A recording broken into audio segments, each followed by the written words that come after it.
Jadi gini teman-teman, untuk company profile nanti kita akan bahas dari segi secara teorinya gitu ya. Jadi nanti kita banyak diskusi di company profile ini. Kenapa diberikan materi untuk company profile? Karena goalnya itu dari multimedia lanjut ini adalah teman-teman dari selesai mata kuliah ini harapannya harapannya nanti dapat eh, menciptakan gitu ya, menciptakan peluang-peluang usaha baru yang bergerak di bidang multimedia. Secara umum, company profile ini ada dua tipe, teman-teman. Yang pertama adalah yang disajikan secara grafis, yaitu dalam bentuk sebuah brosur ataupun dalam sebuah buku ataupun eh, pokoknya dalam bentuk grafis gitu ya, majalah gitu ya. Tetapi ada juga company profile di sini itu menggunakan dalam bentuk video ataupun infografis ataupun eh, produk visual lainnya.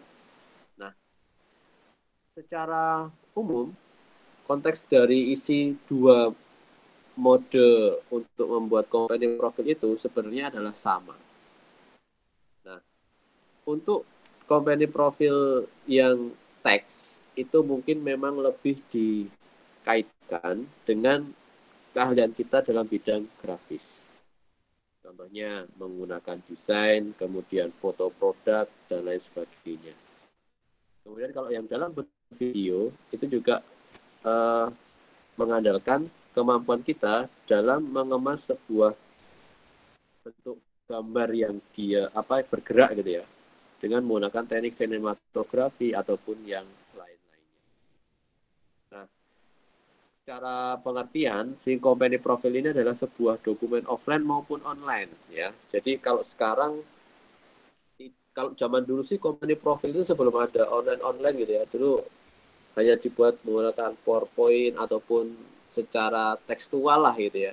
Yang itu hanya dimiliki oleh sebuah perusahaan dan belum persebaran itu masih offline gitu. Kalau sekarang sudah memungkinkan company profile itu dijadikan online yang bisa dilihat atau bahkan memang itu menjadi sebuah hal yang wajib diketahui gitu ya, yang wajib diketahui oleh kompetitor ataupun stakeholder ataupun yang lainnya yang berada di dalam sebuah perusahaan tersebut. Nah, apakah company profile ini selalu berbicara tentang perusahaan? Tentunya tidak gitu ya. Secara tidak langsung, teman-teman itu sudah membuat company profile, bukan company profile sih, lebih tepatnya profil diri gitu ya, dari teman-teman sendiri. Contoh teman-teman punya Facebook, punya Instagram, punya line kemudian ada juga yang main-main di TikTok kayak gitu ya. Sebenarnya itu juga bisa menjadi jejak rekam dari profil diri kalian.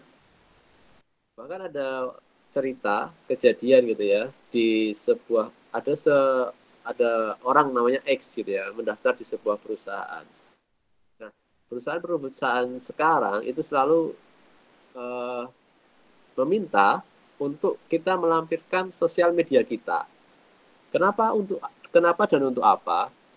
Nah, di dalam sosial media itu adalah terlihatlah jadi diri kita yang sebenarnya.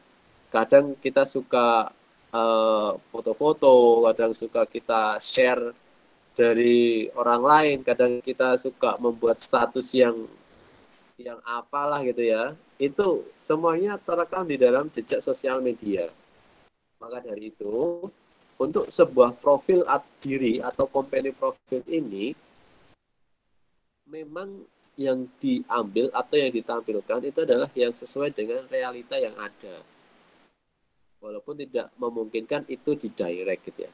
Tetapi kalau kita sebagai person, sebagai seseorang gitu ya, yang ingin membranding atau mengetahui diri kita itu seperti apa dalam sebuah sosial media atau ibaratnya di Instagram gitu ya, maka kita juga bisa membuat profil diri kita.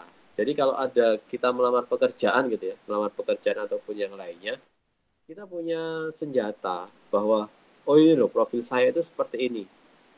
Saya seorang fotografer, saya seorang videografer, ataukah saya seorang YouTuber atau seorang pokoknya apapun yang kalian sukai itu ada di profil kalian.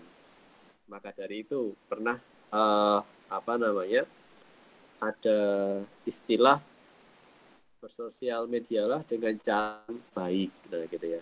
Itu nanti rentetannya itu ujungnya itu panjang. Gitu.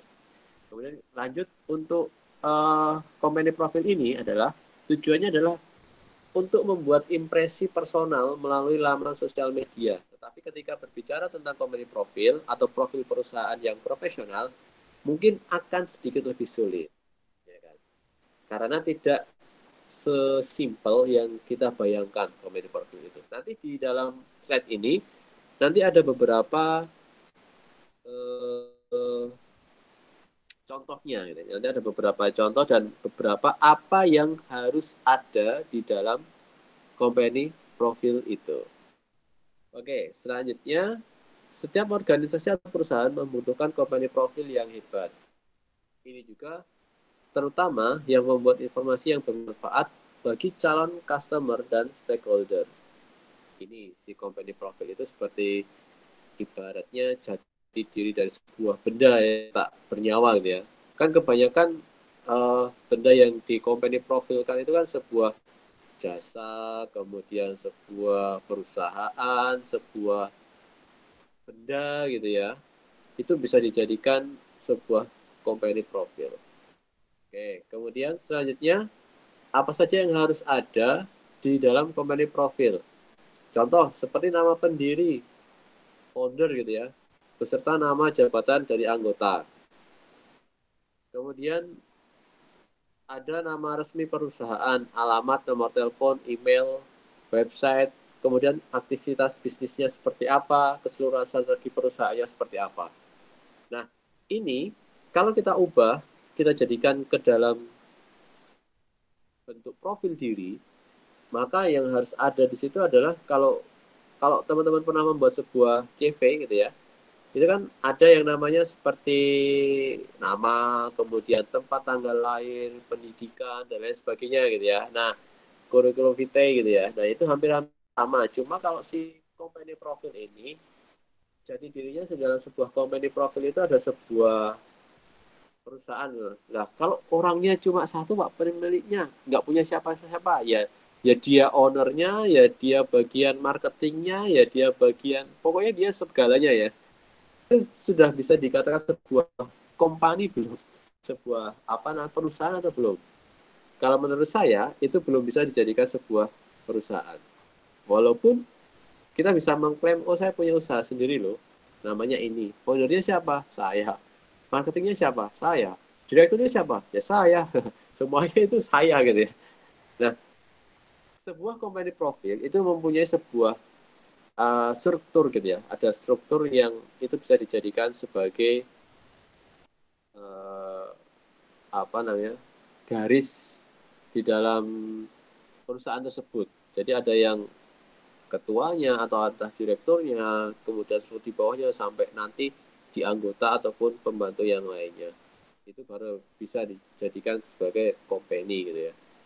Kemudian selanjutnya struktur perusahaan, baik itu publik, pribadi maupun kemitraan. Ini juga harus jelas gitu ya, harus ada jelas di dalam strukturnya di dalam company profil itu harus ada. Kemudian ada informasi tentang jajaran direksi apabila ada. Kalau nggak ada ya nggak usah ditulis, tidak masalah. Jumlah karyawan. Nah kalau nggak punya karyawan gimana? Ya itu bisa disesuaikan sesuai dengan keadaan yang ada. Jadi kalau teman-teman akan membuat sebuah company profil, itu nanti tentunya isinya ini akan dibuat dalam bentuk sebuah narasi gitu ya. Seperti itu. Kemudian data keuangan yang mendasar yang berkaitan dengan perusahaan termasuk pendapatan tahunan, laba, dan aset utama. Kalau ini bisa digunakan untuk kategori yang pribadi, bukan yang publik gitu ya. Kalau publik di-share tentang keuangan, kemudian laba, kecuali kita mau presentasi ke klien yang ingin melakukan investasi gitu ya. Itu baru disampaikan data keuangan tersebut. Kemudian informasi lokasi, sejarah, daftar pencapaian, kemudian tujuan jangka pendek dan jangka panjangnya itu harus ada di dalam sebuah produk company profile. Dan kalau kita perhatikan si company profile ini nominalnya yang bisa kita jual itu lumayan menjanjikan gitu ya. Saya pernah melakukan sebuah dapat orderan job gitu ya dari perusahaan X gitu ya. Nah, dia nominalnya ya bisa sampai 2 digit gitu ya. 2 digit itu berarti dalam juta gitu ya, dalam juta rupiah gitu ya. Nah, itu bagi saya hal yang ternyata luar biasa juga ya company profit itu untuk dijadikan sebuah bisnis gitu ya. Tapi kalau sekarang kendalanya di dalam bisnis pembuatan si company profit itu kan udah banyak gitu ya orang-orang yang memang dia menjual jasa di bagian production house gitu ya, dan itu harganya persaingannya memang sangat ketat. Itu kendalanya sih itu ya kalau untuk saat ini. Kemudian ada ragam penyajian informasinya, ada informasi perusahaan gitu ya. Jadi dalam informasi si perusahaan itu harus secara mendetail, baik dari visual ataupun dari segi grafisnya. Itu harus ada. Kemudian ada status perusahaan. Di sini status perusahaan juga sama ya. Harus dijelaskan bahwasannya si perusahaan itu deskripsinya seperti apa. Misalnya menuliskan kategori perusahaan Anda saat ini berupa apa gitu ya. Kemudian startup kah atau yang lainnya. Dan itu bisa dijelaskan atau dideskripsikan secara lengkap. Kemudian menulis statistik umum. Sama halnya dengan menuliskan status perusahaan, di dalam statistik ini uh, berupa isinya gitu ya. Biasanya di infografis itu tertuliskan pada si profil ini gitu ya, pada perusahaan ini nanti identitasnya itu seperti apa, kemudian punya kantor cabang ataupun sudah menyebar kemana, adalah merupakan uh, yang bagian dari statistik umum tadi. Kemudian menuliskan beberapa rencana masa depan. Itu juga harus ada di dalam sebuah produk company profil, baik cetak ataupun dalam bentuk visual. Kemudian nanti ada selalu memperbarui company profil. Karena sifatnya company profil ini setiap tahun mesti berubah gitu ya. Kecuali perusahaan itu tidak berkembang, mesti dia nggak akan berubah. Terus gitu aja. Nah, itu harus segera diperbarui. Nah, kalau dalam bentuk video gimana Pak? Nanti harus tag ulang, nanti harus membuat dari awal. Nah, maka dari itu ada perbedaan antara bentuk video dan bentuk grafis. Kalau dalam bentuk video, kita harus menyajikan bahan-bahan yang sekiranya itu bisa informasinya itu bertahan lama. Kecuali kalau memang si company profile itu memang ada perubahan yang signifikan gitu ya. Itu masih ada relevan, bisa kita tambah, kita sisipkan ataupun yang lain-lainnya. Kemudian langkah pembuatan si company profile. Tentukan dulu jenis perusahaan yang akan teman-teman buat. Contoh perusahaan kuliner gitu ya. Perusahaan nanti bisa kita pecah dalam bentuk apa? Dalam bentuk warung makan kah, atau restoran kah, atau dia sifatnya hanya catering, menerima order, ataupun yang lainnya. Itu pasti nanti berbeda. Berbeda dengan yang nanti profil tentang penyedia jasa servis atau jasa retail atau jasa yang lainnya gitu ya. Itu nanti banyak perbedaannya di situ. Jadi nanti penentuan jenis perusahaan ini juga dapat dilihat dari produk yang dijual gitu ya, segmentasi pasarnya hingga nilai perusahaan yang dianut. Kemudian selanjutnya tentukan tujuan penulisan profil yang jelas. Pada dasarnya, penulisan profil perusahaan bertujuan demi menarik minat konsumen.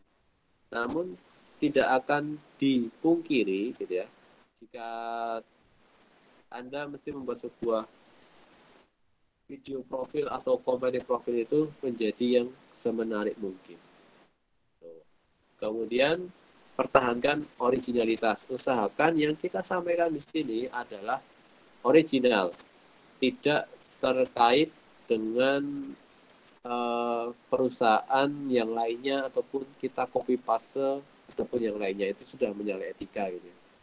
Dan buatlah online company profil, bisa dalam bentuk website ataupun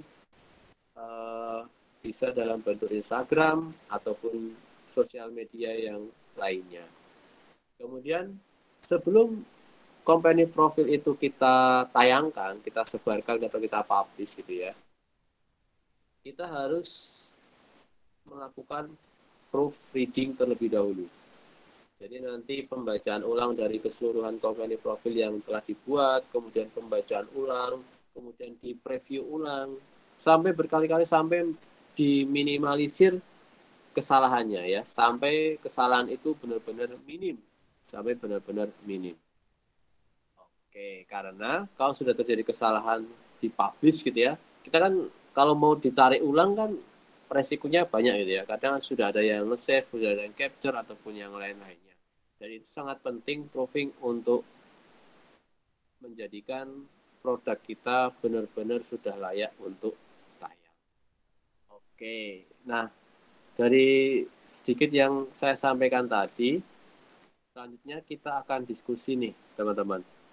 Nah, dari beberapa penjelasan yang sudah saya jelaskan tadi, intinya itu adalah kalau kita ingin membuat sebuah company profile, kita harus tentukan dulu dari perusahaan jenisnya apa, kemudian kita rancang isinya atau narasinya seperti apa, kebutuhan informasinya seperti apa. Jadi tidak semata-mata company profile itu hanya sebuah video yang di-shoot ataupun sebuah gambar yang difoto, kemudian dikasih keterangan warung kopi atau dikasih keterangan kalau fotonya produk apa makanan gitu ya, makanan ini gitu ya, itu belum jadi dijadikan sebagai company profile gitu ya.